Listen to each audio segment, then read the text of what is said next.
काल नाशिकमध्ये पत्रकारांवरती हल्ला झालेला आहे, बेदम मारहाण करण्यात आलेली, जीवे मारण्याचा प्रयत्न झालेला आहे एक प्रकारचा. काय सांगाल तुम्ही असं? ही चुकीची बाब आहे. ज्यांनी कोणी केलं असेल त्याला शिक्षा झाली पाहिजे. शेवटी पत्रकार हा समाजाचा आरसा आहे.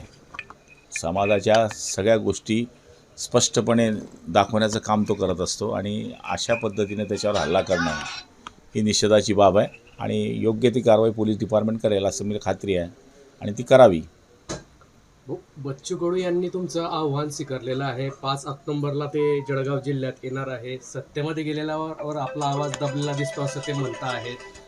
शेतकरी पुत्र म्हणून मी येतो आहे, तुम्ही सत्तेचे पुत्र म्हणून या असं त्यांनी म्हटलेलं आहे. हे बघा, मी आणि ते शेवटी संघर्षातून वरती आलेले लोक आहोत आणि ते जर म्हणत असतील की मी शेतकऱ्यांचा विषय सोडला तर हे त्यांचं गैरसमज आहे. आणि त्यांनी मला म्हटलं आहे की मी तुमच्या गावात येतो, चहा प्यायला येतो. त्यांनी मूळ सांगताना त्या दिवशी आले त्यावेळेस ते बोलले की पालकमंत्र्याच्या घरी मोर्चा काढा. मग मी म्हटलं माझ्या गावात या. पालकमंत्र्याच्या घरी मोर्चा काढा, मी म्हटलं गावात या. मूळ ते शेतकरी तर आम्ही पण शेतकरी आहे, ते कापूसवाले तर आम्ही कापूसवाले आहे. त्यामुळे मी शिवसेनेचा आहे आणि गुलाबरावांना कमळाचं काय आणि कमळाचं काय तर तुम्ही पण कमळाबरोबर आणि पंजांबरोबर सगळ्यांबरोबर तुम्ही पण राहिलेले आहेत.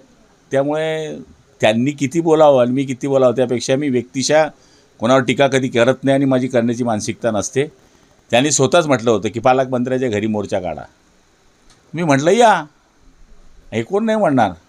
मी असं म्हणेल उद्या मी बच्चू कडूच्या घरी मोर्चा काढतो, बच्चू कडू गुपचूप असतील का?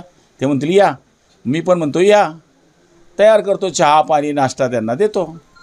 काय नाश्ता तयार करणार? आपला देऊ खानदेशी नाश्ता चांगला, तिखट, चटणी भाकरी ठेचा.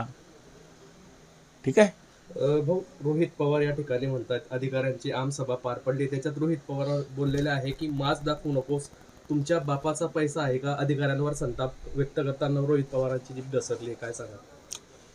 आता कसं आहे, सत्ता नसली तर असंच करतो माणूस ना.